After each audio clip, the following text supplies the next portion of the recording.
여러분 안녕하세요. 수학을 영어로 배워나장 여러분의 수학 멘토 수영장TV입니다.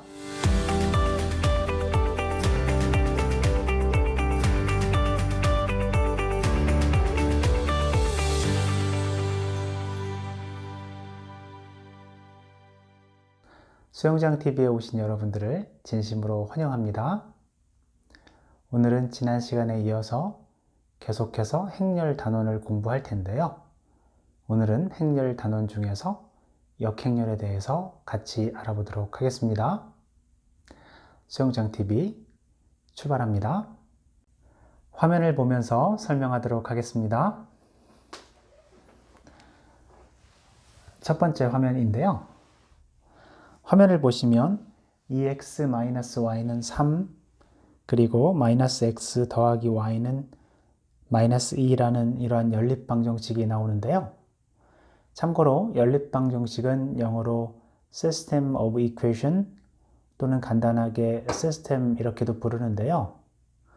여러분들이 행렬 1편을 동영상 보신 분들은 행렬이 어디에 사용되는지 여러 분야에 사용이 되는데 그 중에서 연립방정식 풀 때도 사용된다라고 얘기를 드렸고, 뒤에 가서 실제로 연립방정식을 행렬을 이용해서 어떻게 푸는지 설명하겠습니다 라는 얘기를 제가 했는데요. 지금 연립방정식 이렇게 여러분들이 보시면 이 연립방정식의 해를 직접 여러분들이 대입법 또는 소거법을 이용해서 구해보면 x가 1 그리고 y는 마이너스 1이 나오는데요. 이렇게 대입법 또는 소거법 서로 직접 계산해서 푸는 방법을 영어로 algebraically 푼다라고 얘기하는데요. 대수적인 방법으로 푼다라는 뜻이 되겠죠. 두 번째 계속 내용을 보시면 This system can be written as a matrix equation 이렇게 되어 있는데요. 행렬을 이용해서 연립방정식을 다음과 같이 나타낼 수 있습니다 라는 뜻이 되겠죠. 주어진 연립방정식을 행렬을 이용해서 나타낼 수 있다라고 했는데요. 연립방정식을 행렬을 이용해서 나타내는 방법은 바로 뒤에 설명하도록 하겠습니다. 주어진 연립방정식을 행렬을 이용해서 나타낸 이 식의 해가 과연 x는 1이고 y는 마이너스 1인지 확인해 보도록 하겠습니다. 그러면 행렬로 나타낸 식에 x에 1을 넣고 y에 마이너스 1을 넣어서 계산한 결과가 오른쪽에 있는 3과 마이너스 2가 나오는지 확인하면 되겠네요. 행렬 두 개를 곱해보면 2x2 매트릭스와 2x1 매트릭스를 곱하면 결과로 나오는 행렬 2x1 매트릭스가 되죠. 결과로 나온 행렬의 1행 1열의 엘리멘트는 앞에 행렬의 1행과 뒤에 행렬의 1열을 곱하면 되죠. 계산해 보시면 3이 나옵니다. 결과로 나온 행렬의 2행 1열의 엘리멘트는 앞에 행렬의 2행과 뒤에 행렬의 1열을 곱하면 되죠. 직접 계산해 보시면 마이너스 2가 나옵니다. 그러면 x는 1, y는 마이너스 1이 해가 된다는 것을 행렬을 이용해서도 알 수가 있습니다. 계속해서 다음 화면 보겠습니다. 화면을 보시면 첫 번째 줄에 왼쪽은 연립방정식이 나오죠. 그리고 오른쪽은 이 연립방정식을 행렬을 이용해서 나타낸 식이 나오는데요. 연립방정식을 행렬로 나타낼 때 어떻게 나타내는지 설명을 보겠습니다. In general, a system of linear equations can be written in the form a times x equals b, where a is the matrix of coefficients, x is the unknown column matrix, and b is the column matrix of constants. 이렇게 나와 있죠. 연립방정식을 행렬로 나타낼 때 행렬 a 곱하기 x는 b와 같이 표현한다 라는 뜻이고, 여기에서 a라는 행렬 맨 앞에 오는 2x2 매트릭스는 연립방정식에 나오는 coefficient는 계수라는 뜻이죠. 계수들 4개를 가지고 행렬을 만듭니다 라는 뜻이고요. x라는 행렬은 문제 나와 있는 미지수, 즉 x와 y가 되겠죠. 컬럼 매트릭스니까 컬럼만 있는 그러한 행렬이 되겠죠. 그리고 B라고 되어 있는 오른쪽에 있는 매트릭스는 컨스탄트로 이루어진 매트릭스다 라고 되어 있는데요. 컨스탄트라는 얘기는 상수라는 뜻이죠. 여러분들 연립방정식에서 등호 오른쪽에 오는 2개의 숫자를 가지고 컬럼 매트릭스를 만들었습니다 라는 뜻인데요. 이렇게 연립방정식을 행렬을 이용해서 표현할 수가 있습니다. 연립방정식을 행렬을 이용해서 표현을 했습니다. 이렇게 행렬로 표현한 다음에 행렬로 표현한 식에서 연립방정식의 해는 어떻게 구하는지 이어서 계속 보도록 하겠습니다. 설명을 보시면 Suppose there exists a matrix C such that C times A equals I 이렇게 나와 있는데요. 여기에서 I는 Identity Matrix, 단위 행렬이었죠. 행렬 A와 C를 곱해서 단위 행렬이 나오도록 하는 C가 존재한다라고 가정을 하고 그 다음에 계속해서 내용을 보겠습니다. 만약 그런 C가 있다면 If we pre-multiply each side of A times X equals B by C, we get 이렇게 나오는데요. 이런 C가 존재한다면 A 곱하기 X는 B의 양쪽에 C를 곱한다. 여기에서 pre-multiply라는 얘기는 양변의 앞쪽으로, 즉 각 변의 왼쪽에 각각 C를 곱한다 라는 뜻입니다. pre-multiply by C 이렇게 되어 있죠. C를 양변의 각각 왼쪽에 곱해주고 나면 쭉 여러분들 계산하시면 왼쪽만 먼저 보겠습니다. C 곱하기 A 곱하기 X는 C 곱하기 A는 I가 됐고 I 곱하기 X는 단위 행렬하고 어떤 행렬을 곱하면 항상 자기 자신이 나오니까 X가 되겠죠. 즉 X는 C 곱하기 B가 된다라는 뜻인데요. 이와 같이 행렬을 이용해서 연립방식을 풀 수 있다라는 뜻이 되는데요. 화면에 나오는 마지막 내용 같이 한번 보겠습니다. If C exists such that C times A equals I, then C is said to be the multiplicative inverse of A. 이렇게 나와 있는데요. 행렬 A하고 C를 곱해서 아이덴티티 매트릭스가 나오도록 하는, 즉 단위 행렬이 나오도록 하는 C가 존재할 때 이 C를 어떻게 부르냐면 한국에서는 행렬 A의 역행렬이다 이렇게 부르는데요. 영어로는 multiplicative inverse of A 이렇게 설명이 되어 있는데요. A의 곱셈에 대한 역언입니다 라고 얘기한다 라는 뜻이겠죠. And we denote C by like this. 즉 C라는 행렬을, 즉 A 역행렬을 다음과 같이 우리가 표현합니다 라고 되어 있는데요. A하고 지수의 -1 이렇게 적어줍니다. 즉 A의 역행렬이라는 뜻이죠. 영어로는 the inverse of matrix A 이렇게 읽습니다. 맨 마지막 줄은 어떤 행렬과 역행렬을 곱하면 항상 단위 행렬이 됩니다 라는 뜻인데요.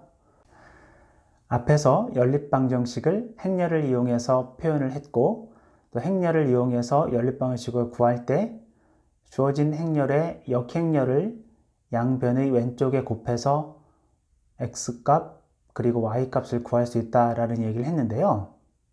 그러면 주어진 행렬의 역행렬은 어떻게 구하는지 또 역행렬이 있는지 없는지 이 부분을 명확하게 해야지 완벽하게 여러분들이 이해를 하게 될 텐데요.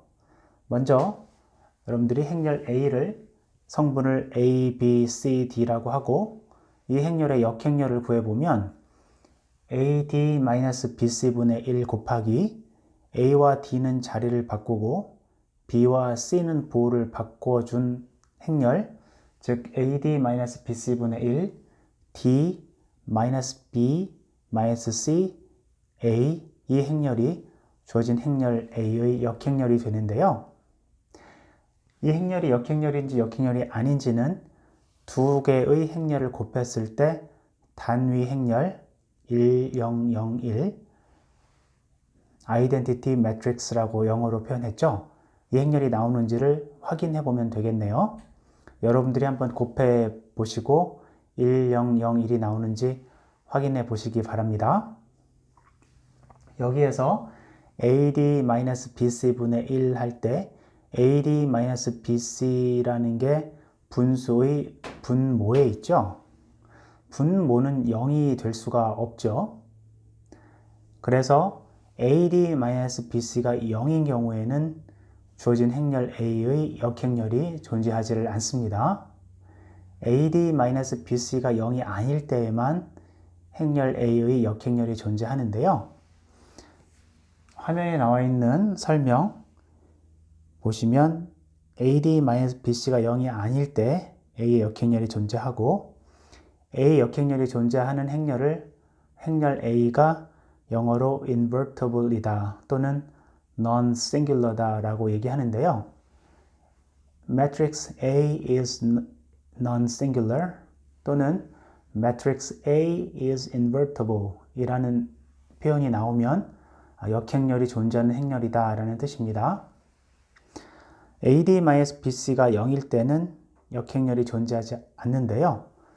이렇게 역행렬이 존재하지 않는 행렬을 singular라고 표현을 합니다. Matrix A is singular 라는 표현이 나왔다면 행렬 A의 역행렬이 존재하지 않는다 라는 뜻입니다. 맨 아래쪽에 전체적으로 좀 설명이 나와 있는데요. 여기에서 우리가 AD-BC의 값을 우리가 어떻게 표현을 하냐면 행렬 A의 determinant라고 표현을 하는데요. 수학 기호로는 절대값 기호 같이 행렬 A의 절대값 기호를 표현해 주거나 determinant의 DET까지만 따서 DETA 이렇게 determinant를 표현을 해 주는데요. 즉 determinant가 0일 때는 역행렬이 존재하지 않고 그런 행렬은 singular 이렇게 표현을 하고 determinant가 0이 아닐 때는 역행렬이 존재하고 그런 행렬은 invertible 또는 non-singular 이렇게 표현을 하겠죠. 그리고 역행렬은 처음에 우리가 구한 행렬이 되겠네요. 다음 화면인데요. Use matrix algebra to solve the system. 문제가 이렇게 나와 있죠. 주어진 연립방정식을 행렬을 이용해서 풀어보십시오 라는 뜻인데요. 여러분이 먼저 한번 풀어보시죠. 잘 푸셨나요? 같이 한번 보겠습니다. 연립방정식 5x-y는 마이너스 8, 마이너스 2x 더하기 3y는 11 이렇게 되어 있는데요. 이 연립방정식의 계수로 이루어진 행렬 5, 마이너스 1, 마이너스 2, 3 2x2 행렬 만들어주고 오른쪽에 xy 컬럼 매트릭스 써줍니다. 등호 써주고 오른쪽에는 컨스탄트로 이루어진 컬럼 매트릭스 마이너스 8, 11 써주면 되겠죠. 여기에서 5, 마이너스 1, 마이너스 2, 3이라는 이 행렬의 역행렬을 양변의 왼쪽에 각각 곱해주면 x와 y를 구할 수 있는데요. 5, 마이너스 1, 마이너스 2, 3이라는 행렬의 역행렬은 디터미넌트를 구해보면 5 곱하기 3 빼기 마이너스 1 곱하기 마이너스 2 해서 15 빼기 2 하면 13이 나오죠. 디터미넌트가 0이 아니기 때문에 역행렬이 존재하겠네요. 역행렬 13분의 1 5와 3 자리 바꿔주고 마이너스 1, 마이너스 2는 부호를 바꿔주면 됐죠. 이렇게 역행렬을 마이너스 8, 11이라는 행렬의 왼쪽에 곱해주고 여러분들이 x와 y를 구해보면 x는 마이너스 1이 나오고 y는 3이 나온다라는 것을 알 수 있는데요. 이렇게 연립방정식을 행렬을 이용해서도 풀 수가 있습니다. 지금 연립방정식을 행렬을 이용해서 푼 것을 같이 공부하고 있죠. 연립방정식은 두 개의 식으로 이루어진 방정식인데요. 각각의 두 개의 식을 좌표 평면의 그래프를 이용해서 나타내 보면 직선이 나오죠. 즉, 직선 두 개로 이루어진 방정식이 연립방정식인데요. 두 직선의 위치 관계 세 가지가 있겠는데요. 화면을 보시면 여러분이 잘 아는 그러한 위치 관계죠. 두 직선이 한 점에서 만나는 경우가 있고 평행한 경우가 있고 일치하는 경우가 있는데요. 한 점에서 만날 때 밑에 설명을 보면 one intersection 이렇게 나와 있는데요. 참고로 intersection이라는 단어는 한국에서 교점 이렇게 번역을 한 단어입니다. 즉, 두 개의 직선이 하나의 교점을 갖습니다 라는 뜻이 되고요.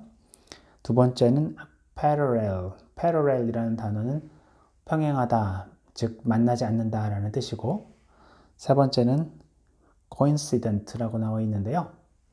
coincident라는 단어는 일치한다 라는 뜻입니다.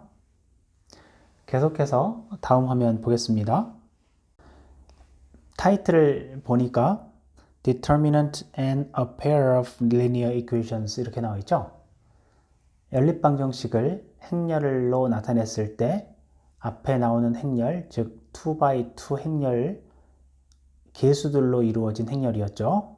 이 행렬의 determinant, 즉 AD-BC와 직선의 위치 관계가 어떤지 그 관계를 설명하고 있는데요.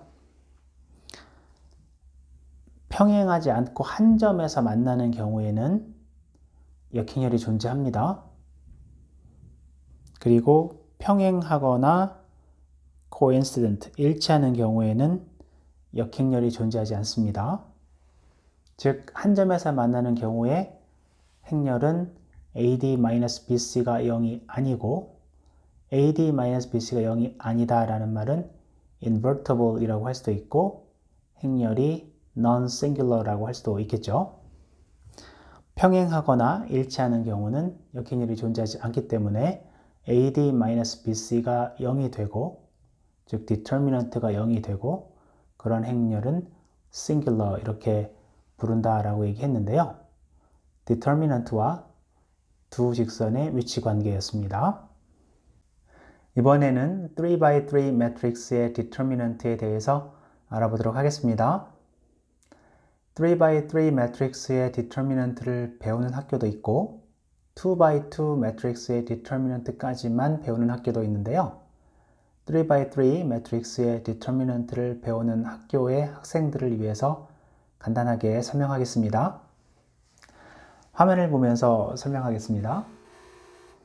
행렬 A가 3x3 매트릭스이기 때문에 엘리멘트가 9개가 있겠죠. 각각의 엘리멘트를 각각 A1, B1, C1, A2, B2, C2, 또 A3, B3, C3라고 하고 주어진 행렬의 디터미넌트를 구해보면 맨 윗줄에 A1, B1, C1과 디터미넌트들을 곱하게 되는데요. 즉 3개의 값이 나옵니다. A1과는 B2, C2, A3, C3로 이루어진 디터미넌트를 곱하고 B1과는 A2, C2, A3, C3로 이루어진 디터미넌트를 곱하고 C1과는 A2, B2, A3, C3로 이루어진 디터미넌트를 곱하는데요. 그러면 각각 3개의 값이 나오겠죠. 첫 번째 값에서 두 번째 값은 빼고 세 번째 값을 더하면 됩니다. 그러면 맨 마지막 줄에 나오는 이 값이 주어진 행렬의 디터미넌트가 되겠죠. 3x3 행렬의 디터미넌트도 앞에서 배운 것처럼 0이 되면 주어진 행렬 A의 인버스, 역행렬이 존재하지 않겠죠. 즉 행렬 A는 싱귤러가 되고 주어진 행렬 A의 디터미넌트가 맨 마지막 줄에 나온 이 값이 0이 아니면 역행렬 인버스가 존재하겠죠. 행렬 A가 invertible 또는 non-singular가 되겠네요. 이번에는 앞에서 배운 determinant를 전체적으로 정리해 보겠습니다. 화면을 보시면 첫 번째 내용이 determinant는 정사각형 모양의 행렬에서만 구할 수 있습니다 라고 되어 있죠. 즉 2x2, 3x3, 4x4, 5x5 이런 식으로 정사각형 모양의 행렬에서만 determinant를 구할 수가 있습니다. 두 번째는 행렬 A가 square, 정사각 행렬이고 determinant가 0이 아니면 역행렬이 존재했죠. 이때 행렬 A는 invertible 또는 non-singular라고 표현을 했습니다. 세 번째로 행렬 A가 square, 정사각 행렬이고 determinant가 0일 때는 역행렬이 존재하지 않았죠. 이때 행렬 A는 singular 이렇게 불렀습니다. 네 번째인데요. determinant의 성질 중에 하나인데요. 행렬 A와 행렬 B를 곱한 다음에 determinant를 구한 것과 각각의 행렬의 determinant를 구해서 곱한 것은 항상 같습니다. 단, 두 행렬이 모두 정사각 행렬이고 두 행렬의 order 또는 dimension, shape이 같기만 하면, 즉 둘 다 2x2이거나 둘 다 3x3이거나 둘 다 4x4이거나 이런 식으로 같은 모양의 정사각형 행렬들이기만 하면 이 식은 항상 성립합니다. 오늘은 연립방정식을 행렬을 이용해서 어떻게 푸는지 배웠습니다. 행렬을 이용해서 연립방정식을 풀려면 역행렬이 존재해야 되는데요. 역행렬을 배우면서 나오는 중요한 단어 determinant가 있었죠. determinant 2x2에서 3x3에서 어떻게 구하는지 같이 살펴봤습니다. 오늘 공부한 내용이 좀 많은데요. 여러분들 복습 잘 하시기 바랍니다. 안전하고 건강하게 열심히 공부하다가 다음 시간에 좋은 컨텐츠로 또 만나도록 하겠습니다.